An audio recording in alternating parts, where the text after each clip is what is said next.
আশুরার দিনে 3টি বিশেষ আমল করুন।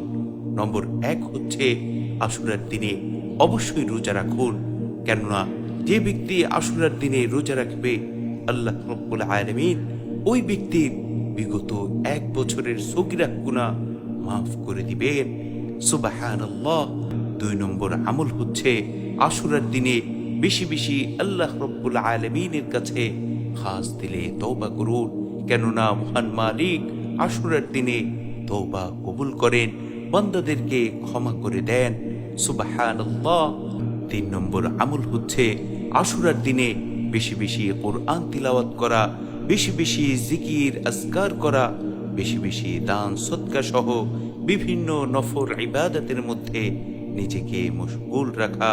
তাহলে আল্লাহ রাব্বুল আলামিন অবশ্যই আমাদের উপর তার রহমত নাজিল করবেন।